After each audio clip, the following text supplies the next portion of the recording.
Hiding your heat was your sin against the Alpha King, so he cornered you and roared, "The hunt is over. You're mine now."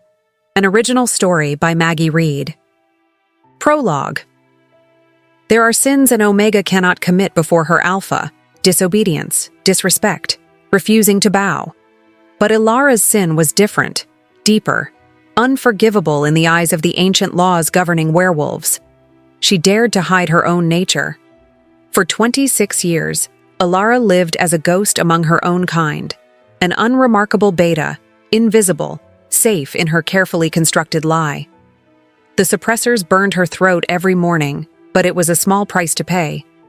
Because she knew the fate of Omegas. She'd watched her mother and sister sold off at a mating market, eyes hollow, souls shattered. So Elara chose to disappear. Better to be nothing than to be property. But the body has a memory that pills can't erase. And when the suppressors finally failed, when her first heat in decades exploded through her like wildfire in the middle of the royal palace, surrounded by hundreds of hungry alphas, Elara knew. Her life of lies was over. What she didn't expect was him. Alpha King Kael, emerging from the corridors like a living storm, golden eyes blazing with primal hunger, cornering her against cold stone, dominating her completely, every inch of his body screaming predator, while hers screamed prey. And when he growled, voice low, lethal, absolutely final, the words that would change everything. "The hunt is over, little Omega. Now you're mine." Elara thought she knew fear, thought she understood danger. But in that moment, trapped between stone and alpha, with her own body betraying her in waves of desperate heat, she would discover something terrifying. The real danger wasn't being hunted. It was discovering that her freedom could coexist with belonging. And Alpha King Kael wasn't just hunting, he was claiming his destined mate, even if she didn't know it yet. Chapter 1. The pain started at dawn. Elara woke to heat burning through her veins, sweat soaking the thin sheets. Her entire body vibrated with a need that shouldn't exist. Couldn't exist. Because she'd taken the suppressors, like she always did. 26 years hiding what she was. 26 years deceiving everyone, including herself. But now, as the heat, impossible, forbidden, tore through her like fire, Elara knew. The suppressors had failed. She rolled out of bed, legs shaking, and stumbled to the small cabinet where she kept the bottles. Hands trembling, she poured 3 into her palm, double the dose. Swallowed them dry, ignoring the bitterness scorching her throat. "Please," she begged whatever gods were listening. "Please, make it stop." But the heat only grew. Waves of need pulsing between her legs, making it impossible to think. Her scent, sweet, musky, unmistakable, began to permeate the air. The scent of an Omega in heat. Terror iced her veins even through the fire. If anyone noticed, if anyone caught the scent. Elara ran to the tiny bathroom of the modest house she shared with 3 other beta she-wolves, turned on the shower, ice-cold water, and stepped in fully clothed. The shock stole her breath, but didn't extinguish the fire. "No, no, no," she whispered, teeth chattering as violent tremors shook her. This can't be happening. But it was. After years of hiding, years of pretending to be beta to avoid the fate of Omegas in her clan, arranged marriages, forced pregnancies, being owned by alphas who saw them as incubators, her body was betraying her. A loud knock on the door made her jump. "Elara, you're going to be late," Mira's voice shouted. "The palace event starts in an hour and Madame's going to kill us if we're not ready." The event. The damn royal event. Elara worked as a servant in the Royal Mountain Palace, kitchen duty, cleaning, jobs that kept betas employed and invisible. Today was the full moon banquet, when Alpha King Kael would receive leaders from all territories. And she was supposed to be there, serving, in the same space as hundreds of alphas, while her heat screamed to be noticed. "I'm sick," Elara shouted back, forcing her voice to sound normal. "I think I ate something bad. I'm staying home." Silence. Then, "Are you sure?" Madame's going to dock your pay. I'm sure. Footsteps retreating, voices of the others getting ready. And finally, blessedly, the apartment door closed. Elara sank to the shower floor, cold water still falling, and hugged her knees to her chest. She needed to wait it out. 3 days. That's how long a heat lasted. 3 days locked in here. Surviving. 3 days praying no one would catch her scent. But by 10 in the morning, when the fever had gotten so bad she was delirious, another knock came. This time more authoritative, louder. Servant Elara. A male voice, formal. By order of the head mistress, you must report to the palace immediately. We're understaffed and your presence is mandatory. No, no, no, no, I'm sick, she shouted, but her voice came out weak. Then you'll be escorted to the palace infirmary. The voice was relentless. Open the door, or we'll be forced to break it down. Absolute panic flooded Elara. If they came in, if they caught her scent, they'd know immediately what she was. And unregistered omegas were property of the state, given to whichever alpha claimed them first. On legs that barely held her, Elara turned off the shower, dressed in layers, pants, a skirt over them, 2 blouses, a heavy coat. Everything that could mask her scent. Scrubbed harsh soap on her skin until it burned. Shoved an extra suppressor in her mouth, swallowing even knowing it wouldn't make a difference. When she opened the door, 3 guards stared at her. You look terrible, one observed. Flu, Elara lied, keeping her distance. Very contagious. They recoiled instinctively, and she almost laughed. Fear of illness, but if they knew what she really was. The trip to the palace was torture. The carriage crowded with other servants, all talking excitedly about seeing King Kael up close. Elara squeezed into the corner, face pressed against the open window, breathing fresh air and praying the wind would carry her scent away. Are you okay? One of the others asked. You're pale. Just dizzy, Elara murmured. When they arrived at the palace, the sight stole her breath even through the fever's haze. Black stone towers reaching for the sky, perfectly maintained gardens, banners with the silver wolf symbol, King Kael's mark, fluttering in the wind. And everywhere, alphas. Alphas in formal attire, conversing in groups. Warrior alphas on patrol. The combined scent of power and testosterone was overwhelming. Elara's heat roared in response. An overwhelming wave of warmth coursed through her body, so intense her legs buckled. Get it together, she ordered herself. Just a few more hours. Serve, keep your head down, and run as soon as you can. The headmistress received them, a stern, middle-aged beta with eyes that missed nothing. Finally, she scolded. Half of you in the main halls serving drinks, the rest in the kitchen. And you, she pointed at Elara, look half dead. Stay in the service corridors. Deliver messages if needed, but stay away from the guests. Relief flooded Elara. Service corridors meant fewer alphas, less risk. But fate, apparently, had other plans. Because 2 hours later, while Elara hid in an empty corridor trying to breathe through another wave of heat, a voice thundered through the palace. Find the Omega! The roar was so powerful that pictures trembled on the walls, so commanding that wolves everywhere froze, and so full of primal hunger that Elara's heat exploded in response. She moaned, doubling over as traitorous wetness betrayed her condition. The scent, her scent, flooded the corridor. Footsteps. Running. Coming her way. Elara ran. Irrational, instinctive. She ran through the corridors like a hunted animal.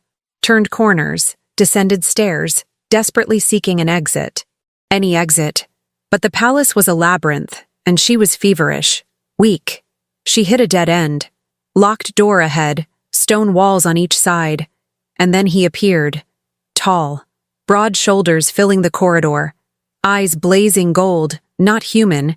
His wolf at the surface. Black hair falling over his forehead, jaw clenched. Alpha King Kael himself.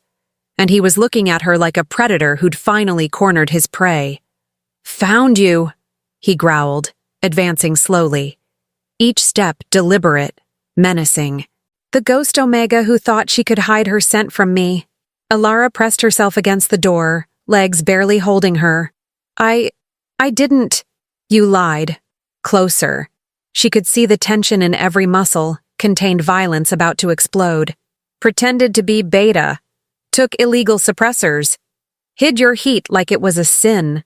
He stopped inches from her, and Elara had to tilt her head all the way back. She was tiny compared to him. He could break her with one hand. And you know what your scent is doing right now? Kael continued, voice low, dangerous. It's calling every alpha in this palace, provoking challenges, fights, chaos.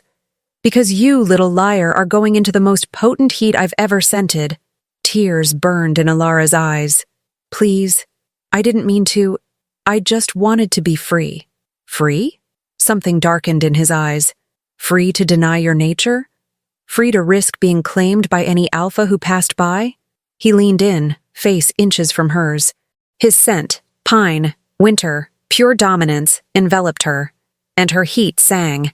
The hunt is over, little Omega, Kael growled, and there was something final in his voice, something primal. You ran, you hid, you lied. But your body doesn't lie. It calls to me, recognizes me. And now? He pressed one hand on the door on either side of her head, trapping her completely. Now, you're mine. Chapter 2. Elara couldn't breathe.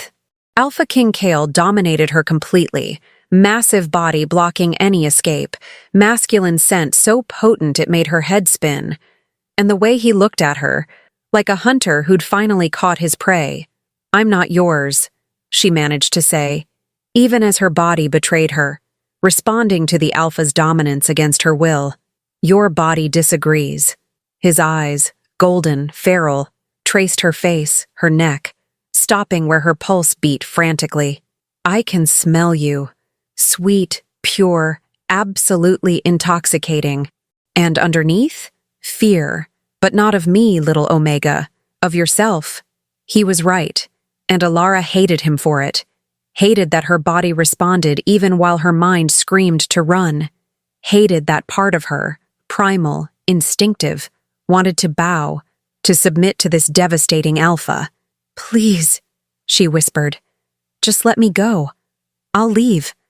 Another territory, where no one will know. So more alphas can hunt you? Kael cut in, something dangerous flashing in his expression. So you can be claimed by someone who won't have the restraint I do? No. He stepped back just enough to no longer trap her, but not enough to let her pass. Then, to Elara's complete shock, he began removing his formal coat. What are you doing? She asked, panic rising. Giving you something to mask your scent. He extended the coat, huge, still warm from his body. Wear it. It'll cover the worst of it until we get you somewhere safe. Elara just stared at him, confused. You're not going to claim me here? Now? Something pained crossed his eyes. You think so little of me? That I'd force a terrified Omega just because her heat calls to me? He pressed the coat into her trembling hands. Wear it, he repeated, voice softer now. And then I'll take you to the royal quarters, where no other alpha can reach you, where you can go through your heat safely. Alone? Elara asked, disbelieving. If that's what you choose. Yes. He turned, giving her privacy. But we need to hurry. Every alpha down there can smell you. And some won't have my control. As if summoned, roars echoed from somewhere below. Sound of fighting. Something breaking. Elara put on the coat with clumsy fingers. It was absurdly large, swallowing her completely. But his scent, earth and pine, and something uniquely Kael, wrapped around her like a blanket. And miraculously, it calmed part of the fire. Ready? Kael asked without turning. Yes. He turned, and something burned in his eyes when he saw her swallowed in his clothes. Possessiveness, primal satisfaction, but all he said was, follow me. Close. They moved quickly through corridors. Kael in front, body tense, clearly using every ounce of control not to touch her. Elara stumbled behind him, legs weak, each step an agony of need. They passed guards who immediately bowed, servants who pressed themselves against walls, eyes wide, all of them catching her scent even through Kael's coat. Finally, they reached ornate doors. Kael pushed them open, revealing a luxurious suite. "My private quarters," he said, guiding her inside. "No one enters here without my permission. You'll be safe." Elara entered on shaky legs, absorbing the space. Enormous. A bed that could fit 5 people. Fireplace crackling, doors leading to other rooms. "The bathroom's there," Kael indicated. "It's stocked with everything you might need. And food's being brought you need to eat, especially during heat." He moved toward the door, clearly preparing to leave. "Wait," Elara heard herself say. Kael froze, hand on the doorknob. Didn't turn. "Why are you doing this?" she asked. "You're king. You could just claim me. By law, I'm an unregistered Omega, so technically property of the state. Your property." His shoulders tensed. "Because," he said quietly, "Omegas aren't property. They're people. And you have the right to choose your fate, little Elara. No matter what antiquated laws say." He knew her name. Of course he did. He was the king. "But you're sent," she whispered. "I can feel how it affects you. How your nature demands that you claim you? Mark you? Make you mine in every way?" Finally, he turned, and the raw expression on his face stole her breath. "Yes. Every instinct is screaming to do exactly that. You have no idea how much control it's taking to simply stand here without touching you." He took a step closer, then stopped, as if fighting himself. "But instincts don't control me.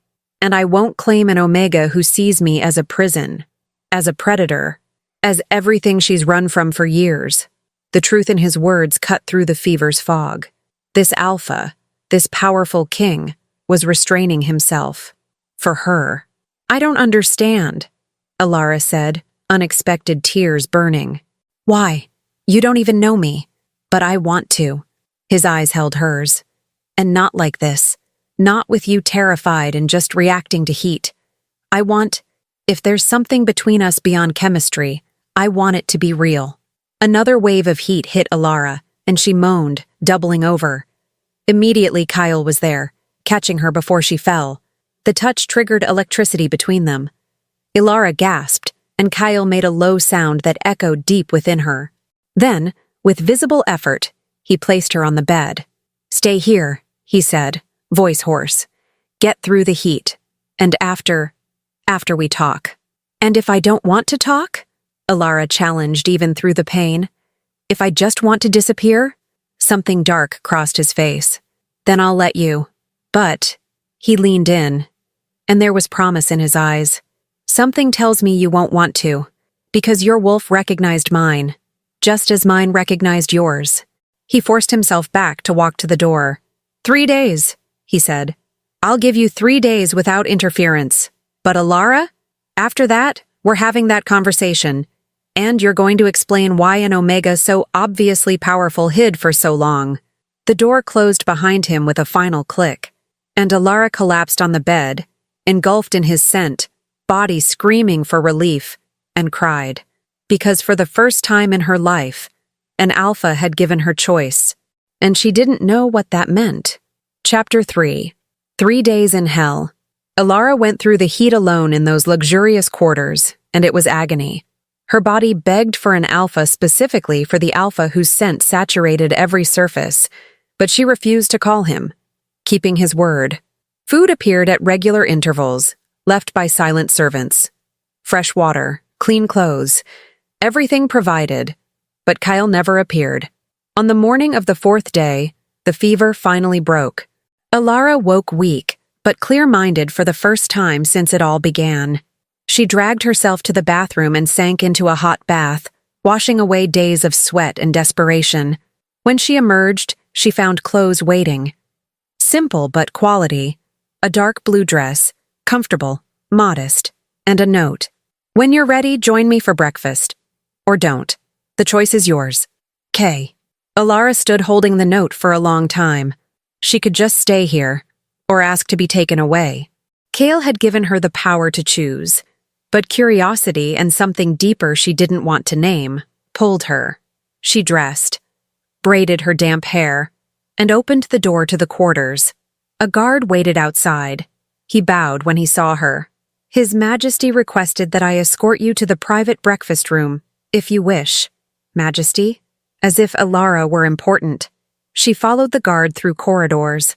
Morning sun streaming through windows, illuminating rich tapestries and marble floors. All absurdly luxurious compared to what she'd known. The breakfast room was smaller than she expected, intimate, with a table set for two, windows overlooking gardens, and Kael standing by the window, hands behind his back. He turned when she entered. For the first time, Elara saw him not in predator mode. Just a man. Tall, yes. Impossibly handsome, with strong features and those golden eyes. But there was tension in his shoulders. Uncertainty. Like he also didn't know what to say. You came, he said simply. You gave me a choice, Elara replied. I thought it would be rude to refuse after everything. A smile touched his lips, small but genuine. Sit, please. They sat across from each other. Food was served, fruits, breads, meats, more than Elara normally ate in a week. She picked up a piece of bread, more to have something to do with her hands than from hunger. How are you feeling? Kael asked. Weak? Embarrassed? Confused? Brutal honesty. She didn't have energy for lies. But alive, thanks to you. Don't thank me for basic decency. Silence fell, uncomfortable. Then Kael leaned forward, hands clasped on the table. Elara, I need to understand. Why hide? Why take suppressors that were clearly harming your body? She lowered her eyes. Because I know what happens to omegas here. I saw it as a child. What did you see? My mother. Elara's voice was empty. She was given to an alpha when she was 16. Arranged marriage. He treated her like an incubator. 5 kids in 7 years. And when she couldn't get pregnant anymore, he rejected her. She died alone, broken before she was 30. Pain crossed Kael's face. Elara, and my older sister, claimed by an alpha who chose her at a mating market when she was 18. She had no choice, no voice. She was treated like property. Elara raised her eyes, fury finally breaking through exhaustion. So, yes, I took illegal suppressors. I lied about being beta, because I'd rather be invisible than be owned. Kael was quiet for a long moment. When he spoke, there was anger in his voice, but not directed at her. Those alphas were monsters, and the laws that allowed it were abominations I've been fighting to change since I took the throne. Elara blinked. Change? Yes. He stood, beginning to pace. For 5 years I've been pushing reforms, banning forced arranged marriages, giving omegas legal rights, establishing punishments for alphas who abuse their mates. He stopped, looking out the window. But change is slow. Many traditional alphas resist. And omegas like you, who've suffered so much they don't trust enough to find out things can be different now. Elara absorbed this. I didn't know. How could you? You were hiding. He turned, facing her. But now you're not. Now every alpha in this kingdom knows there's an unregistered omega in the palace. And some, the traditional ones, the dangerous ones, will try to claim you. Fear iced her veins. So what do I do? Accept my protection. Kael crossed back, kneeling beside her chair, putting them on the same level. Not as property, but as someone under my royal protection. No one will dare touch you if you bear my mark. Mark, Elara repeated, automatically touching her neck where a mating mark would be placed. Not like that. Not yet. He raised his hand, hesitating. May I? When she nodded, gentle fingers touched the base of her neck. There's an ancient ritual, Kael explained. The royal protection mark. It's temporary, lasts 3 months. It declares that you're under the king's direct protection, and any alpha who tries to claim you faces me in combat. And what do you get? Elara asked suspiciously. Time. His eyes held hers. Time for you to know me, to decide if I want you by choice, not fear or necessity. And at the end of 3 months, if you decide to reject me, I'll let you go. With resources, protection, ability to make your own life anywhere you choose. It sounded too good to be true. Why? Why do all this? Because your essence awakened something deep in me, he admitted quietly. Because my wolf recognized something in you. Not just physical attraction, but deeper connection. And because, he touched his own chest, over his heart, I believe in destiny. And something tells me you came into my life for a reason. Elara wanted not to believe, wanted to see him as just another manipulative alpha, but there was sincerity in his eyes. And he'd kept his word when he could easily have forced her. 3 months, she said slowly. To know you. No obligations, no physical expectations. Nothing until you choose. Kael agreed. You'll have your own quarters. Freedom of the palace. Access to everything you need. And I'll court you. Properly. Despite everything, Elara felt a smile touching her lips. Court? I'm a traditional king in some ways. There was amusement in his eyes now. And you deserve to be courted, little Omega.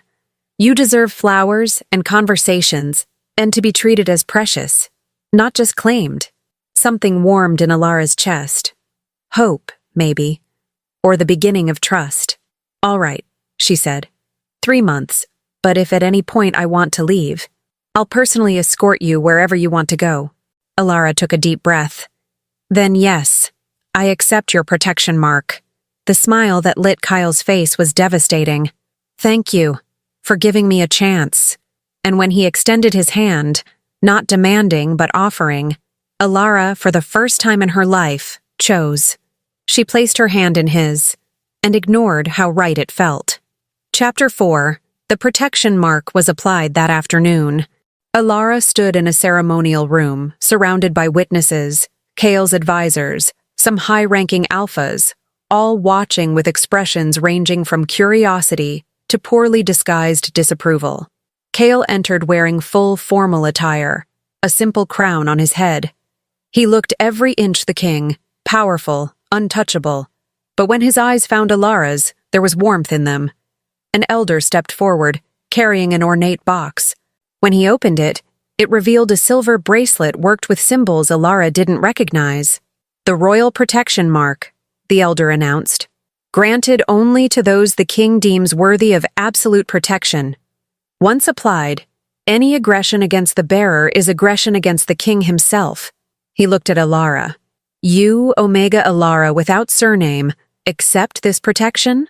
I do, she said, voice steady despite nerves. And you, Alpha King Kael, offer this protection knowing you may be challenged for it. I do, Kael said, stepping forward. And I accept every challenge that comes. The elder handed the bracelet to Kael. He knelt before Elara, and murmurs of shock rippled through the room. A king kneeling, but Kael ignored everyone except her. Elara, he said softly, wear this as a symbol of my promise. You are safe, you are free, and no one will harm you while I breathe. He slid the bracelet onto her wrist. The metal was warm, pulsing slightly as if alive. The moment it touched her skin, symbols glowed once, then stabilized. And Elara felt something, a tenuous but undeniable connection to the alpha kneeling before her. It is done, the elder declared. Kael stood, offering his hand. When Elara took it, he gently pulled her up. Officially welcome to the royal palace, he murmured. My protected. The weeks that followed were surreal. Elara was given her own quarters, not as large as Kael's, but absurdly luxurious compared to anything she'd known. 2 maids assigned to her. A wardrobe full of clothes that actually fit. Access to the library, the gardens, any part of the palace. And Kael, true to his word, courted her. Flowers appeared every morning. Not common roses, but wild mountain flowers she'd mentioned loving. Invitations to walk the gardens. Intimate dinners where he asked questions about her childhood, her dreams, what made her laugh. He never pressed, never crossed boundaries. Even when she saw the effort it cost, the desire burning in his eyes when they were too close. You don't need to restrain yourself so much, Elara said one evening as they walked the gardens under stars. I can feel it through the mark. How hard it is for you. Kael stopped, turning to face her. And you know what else you can feel? My absolute resolve to do this right. He stepped closer. Not intimidating. Just close. Elara, my wolf is screaming to claim you. Every time I see you, every time I smell you, it's a battle against instincts that say you're mine. His voice was hoarse. But you're not an object to be claimed. You're a person, with choices. And I won't ruin this by rushing. There was something intensely attractive about his restraint. About an alpha so powerful choosing gentleness. And if I don't want you to go slow, Elara heard herself say. His eyes flashed gold. What are you saying? I'm saying these past weeks. You've shown me that not all alphas are monsters. That some actually care. She looked at the bracelet on her wrist. And part of me is starting to trust that. To trust you. Just part? Kael asked quietly. I'm still scared, she admitted. Scared this is a dream. That I'll wake up and you'll have changed. Or that I'll get too attached and then I hurt you. He nodded. I understand that fear. And I don't have words to make it disappear. Only time. And actions. He extended his hand, giving her choice. But can I show you something? Something that might help you understand why I'm so committed? Curiosity won over caution. Elara took his hand. He guided her through the palace to a wing she'd never visited. Older, with stones worn by time. He stopped before elaborately carved wooden doors. This is the binding hall, Kael explained, where the ancient magic of our people is kept, where true bonds are recorded. He pushed the doors open, revealing a circular room lined with books. In the center, a pedestal holding a massive volume. The Book of Destinies, he said, leading her to it. It records true mate bonds, those chosen not just by desire, but by soul. He opened the book to a specific page. Elara saw names written in ink that glowed faintly. Couples through generations. My grandfather and grandmother. Kael pointed to a pair of names. True bond that lasted 70 years. And my parents, another pair, 50 years before my father fell in battle. There was sadness in his voice. I grew up seeing true love, seeing how true mates complete each other, and I swore I'd never settle for less. He looked at Elara. Your scent that day. It wasn't just attraction. It was recognition. My wolf, knowing it, had found something rare. You think we're true mates? Elara asked, barely daring to believe. I think we have potential. He closed the book gently. But true bonds aren't just destiny. They're choice. Work. Trust built. He turned completely to her. So I'll work for it, Elara. Every day. Until you choose to want me back. Or, pain crossed his eyes. Until you choose not to. Elara studied him, this powerful king being so vulnerable, and something inside her shifted. I want to believe, she whispered. In you. In us.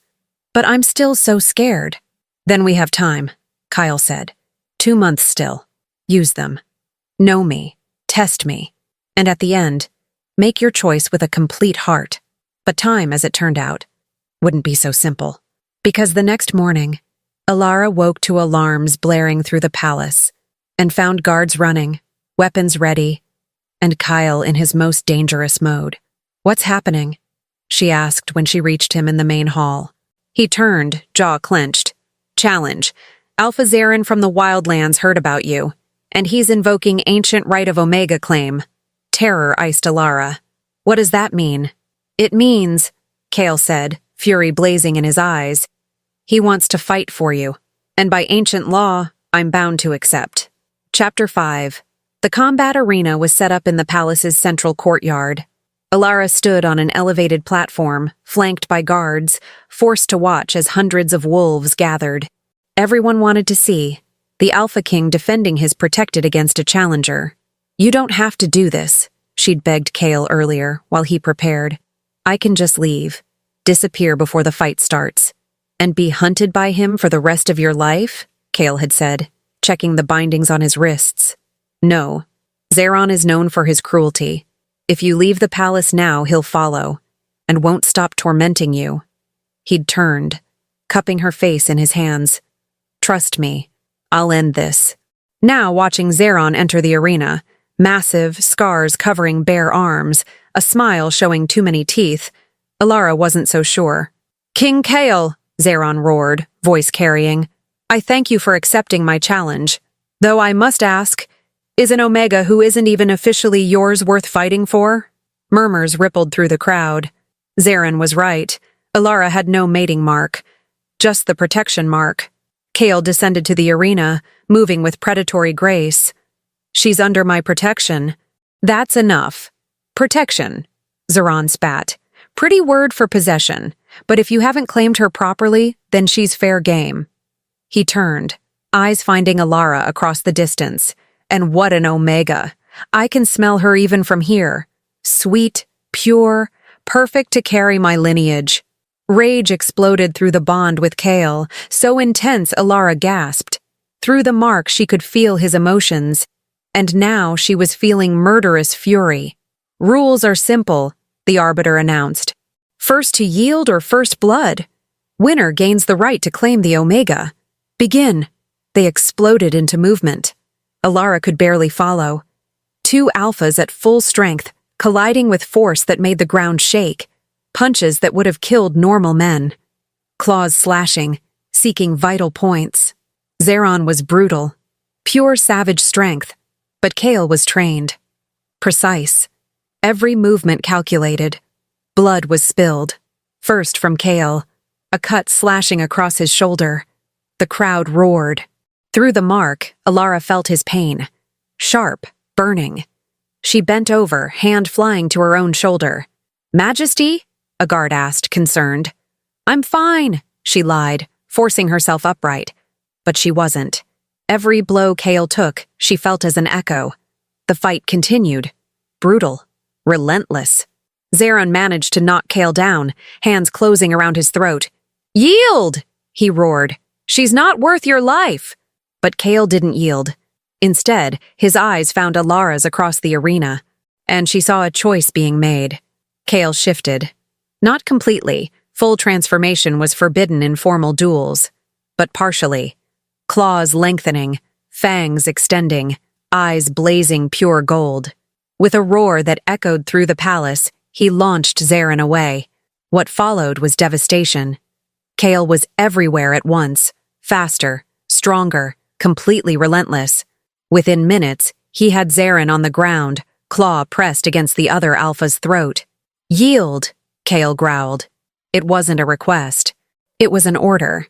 Zeron, bleeding from a dozen wounds, finally nodded. I yield. The crowd exploded in celebration. Kael had won. But when he stood, he staggered. Wounds covering his body, blood dripping on the earth. Elara didn't think, just moved. Ran from the platform, downstairs, across the arena. Guards tried to stop her, but she pushed past them, reaching Kael just as his legs gave out. I've got you, she said, holding him. Absurd. She was tiny compared to him. But somehow he leaned on her. Elara, he murmured, hand touching her face. You're crying. Was she? Elara touched her own cheek, finding it wet. You're hurt. Worth it. He smiled, exhausted but genuine. You're worth every wound. Medics rushed in, taking over. They carried Kael to the infirmary, and Elara followed, refusing to leave him. While they treated his wounds, cleaning, stitching, bandages being wrapped, she held his hand, and through the mark, sent what she could. Comfort. Gratitude. Something deeper she wasn't ready to name. Why did you do it? She asked when the medics finally left, leaving them alone. You could have died. Because you're mine to protect, Kael said simply. And I don't give my word lightly. But I'm not even officially yours. Yet. He squeezed her hand. But I hope to be. Someday. If you choose to want me. Elara looked at this alpha who'd fought for her. Bled for her. Almost died for her. And something inside her broke. Or maybe healed. Kael, she whispered. I think I'm starting to want. It's terrifying. I know. He pulled her hand to his lips, kissing her knuckles gently. But you don't need to be afraid. I'll be here. Always. That night, Elara stayed in the infirmary. refused to go back to her quarters, instead curling up in a chair beside Kael's bed. And when she woke in the morning, she found a blanket someone had draped over her, and Kael, still sleeping, but with his fingers entwined in hers. As if, even unconscious, he couldn't bear her far. Chapter 6. Kael's recovery took a week. Elara spent every day by his side, much to the amusement and gossip of the court. Servants whispered she was devoted. Advisors began treating her like queen, not just protected. And Elara, for the first time, began to consider, what if? What if she stayed? What if she accepted this bond growing between them? "You're thoughtful," Kael observed one afternoon as they sat in the gardens. He was strong enough to walk now, though still moved carefully. "Just processing," Elara said. "Everything changed so fast. A month ago I was hiding. Now I'm here, with you. And I don't hate it." "High praise," he teased, but there was warmth in his eyes. "Kael." She turned to face him. "What happens when the 3 months are over? You said I could choose.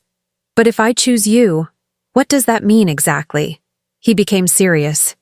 "It means we complete the bond properly. Formal ceremony, where you become my queen. Mating mark. And," he hesitated, "the eventual expectation of heirs, though that would be entirely on your timeline." "Heirs," Elara repeated, automatically touching her stomach. "Children. Only if you want," Kael said quickly. "There's no rush. We could have years, just the two of us, before considering family." The idea should terrify her, but instead, she found herself imagining children with Kael's golden eyes. A real family, not marred by abuse. "I'd like that," she admitted quietly. "Someday, with the right person." "And could I be that person?" Kael asked, vulnerability clear on his face. "You could be," Elara agreed. And when he smiled, wide, genuine, absolutely devastating, something inside her melted completely. But of course, fate had other plans. Because that evening, during a formal dinner, a messenger arrived. Pale, rushed, clearly frightened. "Majesty," he gasped, bowing hurriedly. "There's a situation. In the southern lands. Elara's pack." Elara froze, her fork clattering on her plate. "My pack?" she repeated. "What happened?" The messenger hesitated, looking at Kael. "Speak," Kael ordered. "She has the right to know. There's a revolt. Omegas are rebelling against alphas, demanding rights, refusing mating arrangements. And they're saying," he swallowed, "that they were inspired by you, Elara, by the Omega who escaped and became the king's protected." Shock stole Elara's words. "They what? They're calling you a symbol of freedom, and the alphas there aren't happy. They're demanding the king hand you back, to face justice for inciting rebellion." Anger flashed in Kael's eyes. "Never." "There's more, Majesty." The messenger looked ill. "They've taken hostages. 3 of the rebel Omegas. They say they'll execute them unless Elara returns in 3 days."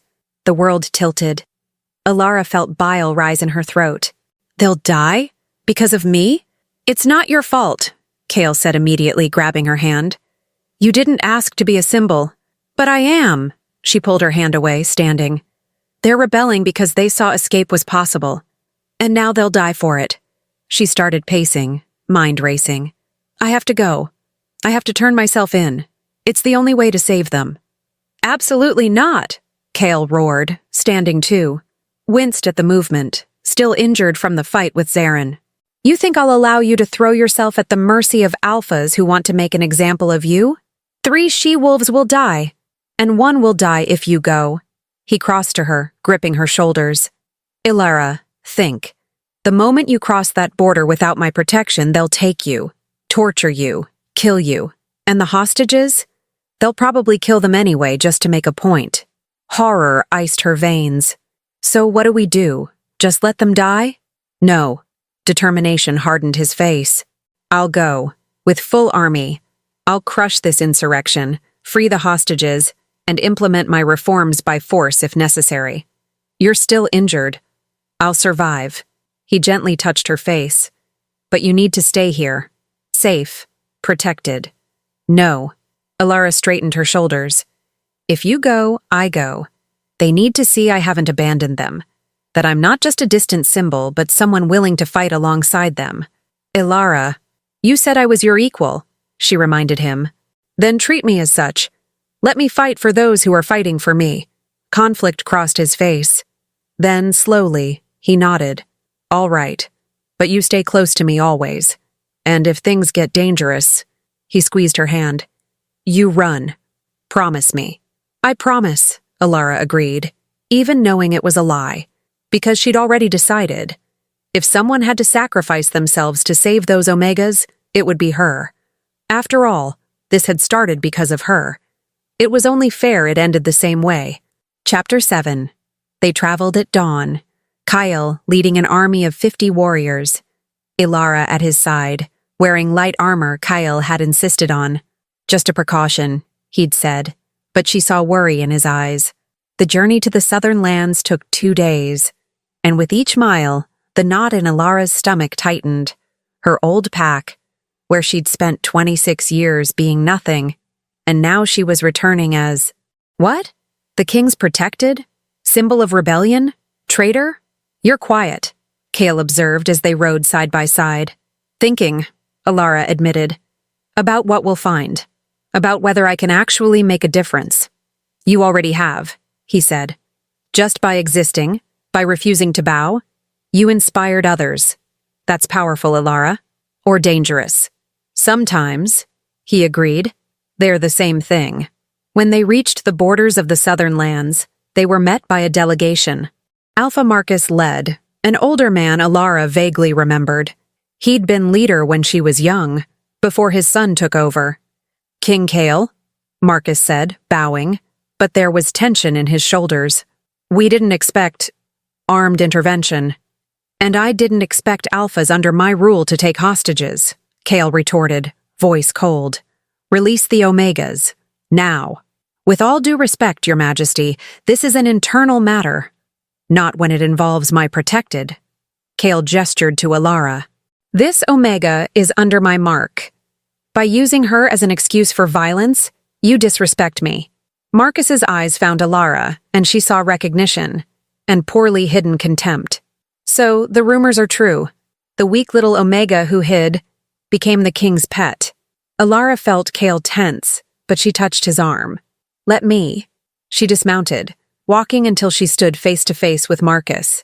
He towered over her, but she didn't back down. I'm not a pet, she said clearly. I'm a person with rights. Something you've denied every Omega here for generations. And now that some have risen up, you resort to murder to keep them down. Omegas need to know their place. Our place, Elara cut in, is wherever we choose, not where alphas force us. Murmurs rippled through the gathered wolves, and Elara noticed there were Omegas watching, hidden behind alphas, but observing. Hopeful.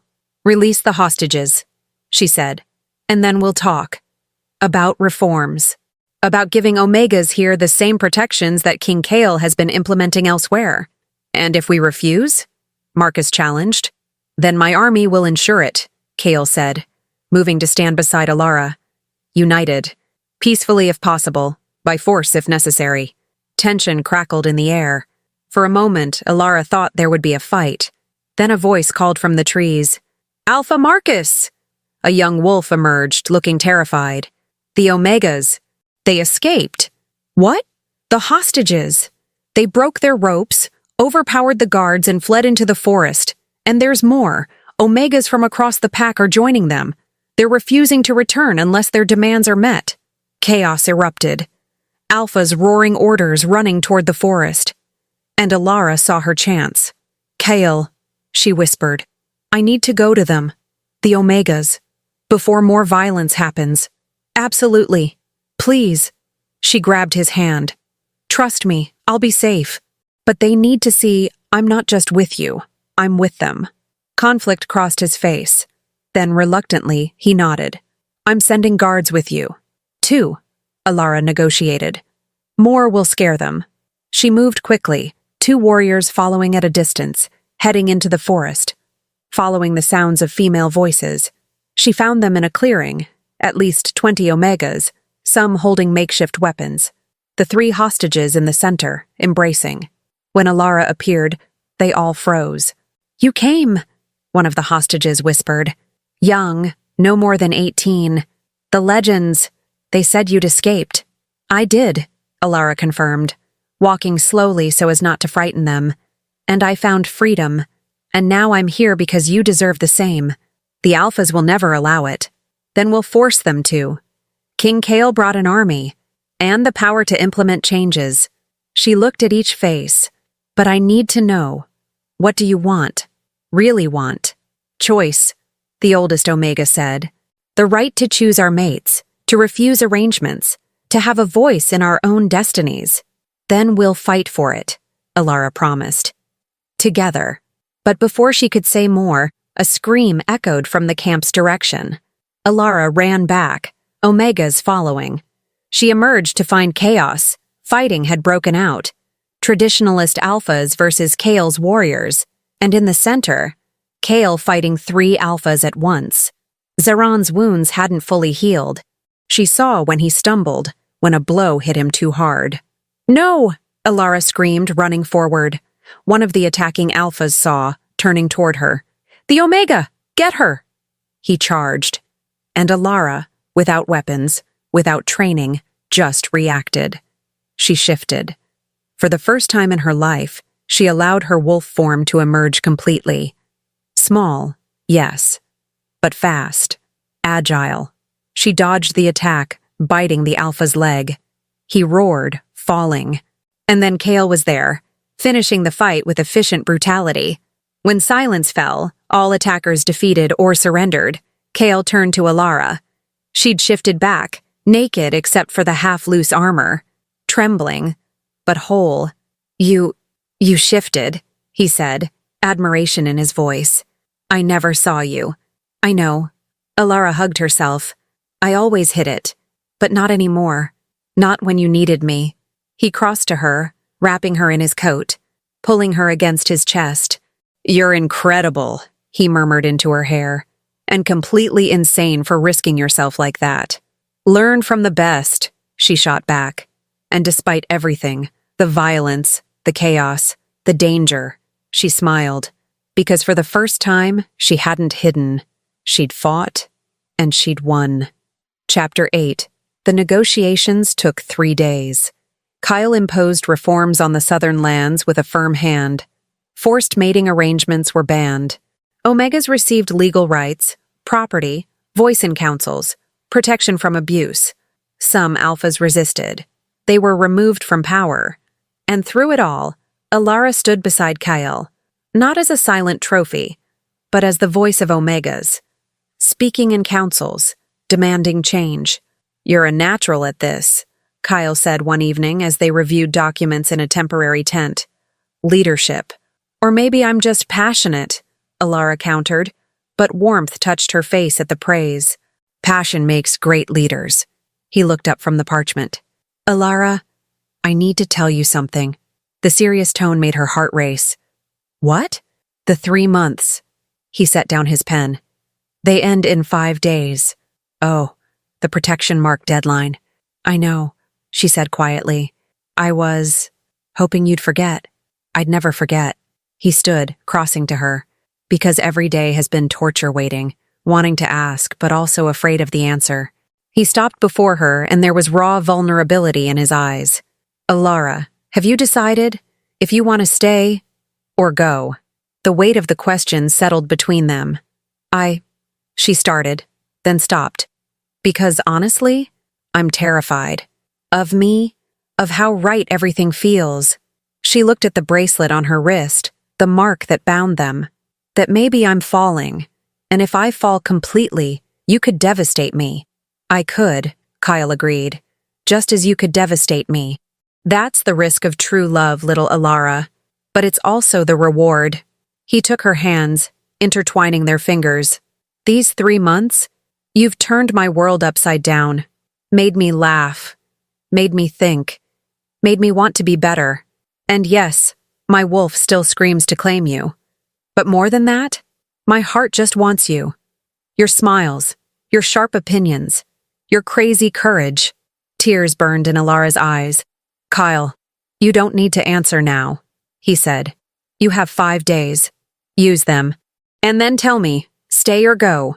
But before she could respond, a shout of alarm echoed from outside. They rushed out to find the camp in chaos. A wolf, severely wounded, had just arrived, collapsing at the guard's feet. It's a palace messenger, a guard said when Kael knelt beside him. Majesty, he was carrying this. He handed over a sealed scroll. Kael opened it, and Elara saw color drain from his face. What? She asked. What happened? Coup, he said, voice hollow. At the palace, led by traditionalist alphas who oppose my reforms. They've taken the castle. They're demanding my surrender, and yours. Elara felt the world tilt. Mine? They say you're the symbol of everything that's wrong, that getting rid of you will restore order. He crumpled the scroll, fury blazing in his eyes. They're demanding I hand you over to them or watch my kingdom burn. Then hand me over, Elara said immediately. Never. Kael, be reasonable. I am being reasonable, he roared, then forced himself to breathe. Sorry, but no. I won't sacrifice you to appease tyrants. Then what do we do? He looked at his warriors, then back at her. Determination hardened his face. We go back, we retake the palace, and we end this once and for all. They rode through the night. Kael's army grew as they marched, loyalists joining, horrified by the coup. Even some of the reformed alphas from the southern lands came, bringing their own forces. And the Omegas. 24 of them, refusing to stay behind. We're fighting for our future, too. The young hostage, now a leader, said to Elara, If you're going to risk it, we risk it at your side. When they reached the palace, they found it under siege. The rebels' banners hung where Kael's should be.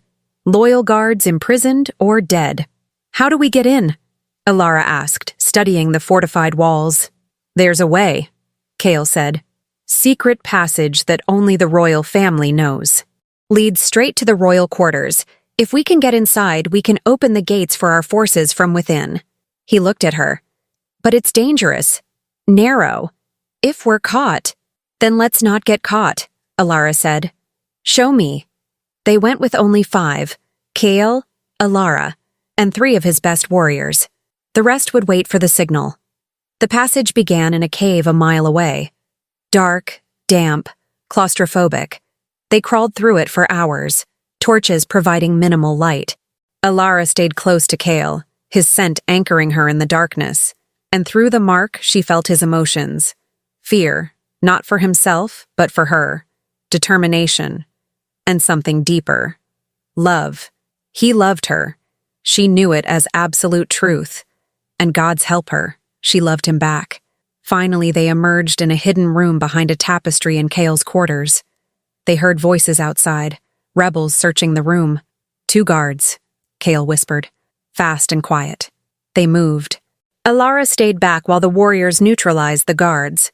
Then they were running through corridors, avoiding patrols, heading for the main gate. They almost made it. Then alarms sounded. Shouts of discovery. Run! Kael roared. They exploded into full sprint. Reached the gate where the opening mechanism was. Kael started pulling levers while his warriors held the door. Faster! One shouted as more rebels arrived. Elara saw when one rebel got through. Saw the blade raised, aimed at Kael's vulnerable back. Didn't think. Just moved. The blade meant for Kael found her instead. Pain exploded through her side, white-hot and blinding. Elara fell, hearing Kael roar her name. Then everything got hazy. Sounds of fighting, gate opening with a boom, trumpets of charge as their army flowed in. And through it all, Kael holding her, pressing her wound, trying to stop the bleeding. Stay with me, he was saying, screaming. Elara, stay with me!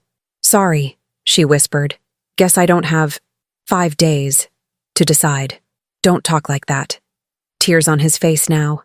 A king crying. You'll survive. You have to. I stay, she said through the pain.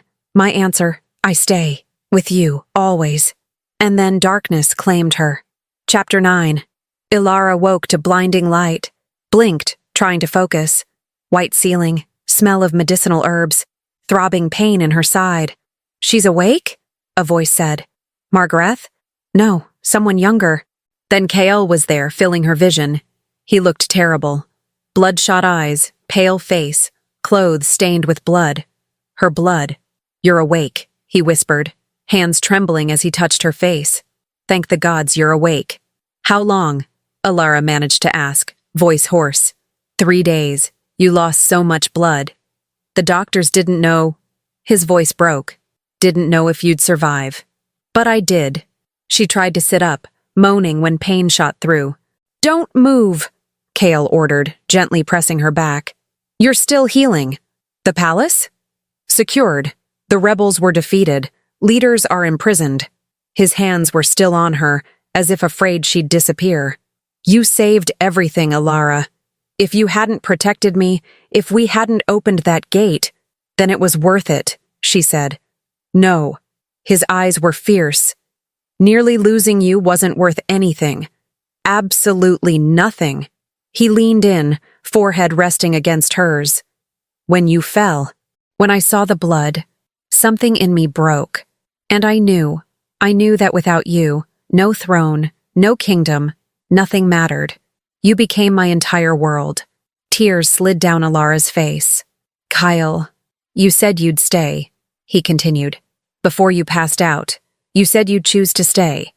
And I meant it. Then let me make it official." He pulled back, and to Elara's complete shock, took something from his pocket. A necklace. Gold intertwined with silver, blue stone in the center. "The queen's collar," he said, "worn only by the king's consort, by the true mate." His hands trembled holding it. "Elara, Omega who turned my world upside down, my protected who became my savior, my friend who became my love." He swallowed. "Would you give me the supreme honor of becoming my queen? Not just by title, but by true bond?" More tears now, but happy ones. "Yes," she whispered. 1,000 times yes. The smile that lit his face was pure sunshine. With hands that still trembled, he fastened the necklace around her neck. The moment it touched her skin, warmth exploded through her chest. The protection mark bracelet glowed once, then dissolved, falling like silver dust, and something new took its place. Mating mark, delicate, intricate at the base of her neck where everyone could see, mirroring the one that appeared on Kael's neck. True bond. Complete. "Mine," Kael breathed, fingers tracing the mark. "Yours," Elara agreed. "And you're mine. Always." He leaned in and for the first time kissed her properly. Not gentle, not hesitant, but deep, hungry, pouring 3 months of restrained desire into that single kiss. When they pulled apart, both were breathless. "When you're healed," Kael said, voice hoarse, "we'll have a proper ceremony. Let the whole kingdom see you're my queen. And then," his eyes darkened, "then we'll complete our bond in every way." Heat bloomed in Elara's face. "Promise? Promise." Chapter 10. 2 years later. Elara stood on the balcony of their quarters, watching the sun rise over the mountains. The queen's collar rested familiar against her neck. The mating mark had faded from visibility long ago, but she could still feel it. Constant connection to Kael, pulsing warmly. Familiar hands wrapped around her waist from behind, pulling her against a firm chest. "You're up early," Kael murmured, kissing her temple. "Can't sleep?" "Too many thoughts," Elara admitted, covering his hands with hers. Hands that rested on her slightly rounded belly. 6 months. She was 6 months pregnant. "Worries?" Kael asked, turning her to face him. "A little," she admitted. "About being a mother. About whether I'll be good at it." "You'll be amazing." He knelt down, level with her belly, and pressed a gentle kiss there. "Just like you're amazing at everything else." Elara smiled, fingers combing through his hair. These 2 years had been transformative. They'd married in a ceremony that lasted 3 days. Half celebration, half political statement. Every Omega in the kingdom had been invited. Many came, seeing hope. Kael's reforms had spread. Forced marriages were abolished in all territories. Omegas gained representation in councils. Abuse was punished severely. And Elara, little Omega who'd once hidden, had become the voice of these changes. Queen who truly led beside her king. "I was thinking of visiting the southern lands today," she said as Kael stood. "See how the reforms are working." "You should rest," he protested. "Pregnancy isn't a disease." She poked his chest. "And Margareth said activity is good for me." "Margareth says many things," Kael muttered, but he was smiling. "All right, but I'm going with you. Always." They traveled by carriage now, a concession to pregnancy Elara had made reluctantly. The southern lands had changed dramatically. Omegas walked with heads held high. Some ran businesses. There was even an Omega on the council. But the moment that most touched Elara was when a young Omega, no more than 16, approached timidly. "Your Majesty," she said, bowing. "I just wanted to thank you for fighting for us, for proving we can be more than what they said." "You always could be more," Elara said gently. "You just needed permission to believe it." That night, back at the palace, Elara and Kael dined in their private quarters. Simple, intimate, the way they preferred when there were no official duties. "Thinking about names?" Kael asked, hand resting naturally on her belly where the baby occasionally kicked. "A few, if it's a girl. Maybe Luna? It means moon and seems appropriate." "Luna." He tested it. "I like it. And if it's a boy?" "I was thinking, Silas. It means forest. For where we truly met, you hunting, me running." Kael laughed. "Our origin story sounds apocalyptic when you put it that way. But it led to this." She gestured around them. "To true love, to family, to purpose." "Regrets?" he asked softly. Elara considered. "About taking suppressors? About hiding so long? Maybe. But without it, I never would have been at the palace that day. Never would have run through the corridors. Never would have been cornered by you." She smiled, mischievous now. "And then I never would have heard you growl, 'The hunt is over, now you're mine,' which, I must admit, was terrifying and a little thrilling at the same time." Kael snorted. "A little thrilling? Maybe more than a little," she conceded. He leaned in, capturing her lips in a slow, deep kiss. When they pulled apart, he pressed his forehead against hers. "You're mine," he murmured. "My mate, my queen, my everything." "And you're mine," Elara responded. "My alpha, my love, my home." Because that's what he'd become. Not just a partner, but home. A place where she belonged completely. Years of hiding had ended. She was no longer the weak, invisible Omega. She was queen. She was mate. She was loved. And when she lay down that night, cradled in Kael's arms, feeling their baby kick gently, Elara smiled. The hunt had truly ended. But not in the way either of them expected. She hadn't been captured. She'd chosen to be found. And that made all the difference. Dear listener, which part of this journey touched you most? Was it Elara's initial humiliation being discovered? The moment when Kael cornered her with that possessive roar? The fight for respect and reforms? Or perhaps the epilogue, seeing true love transform into family?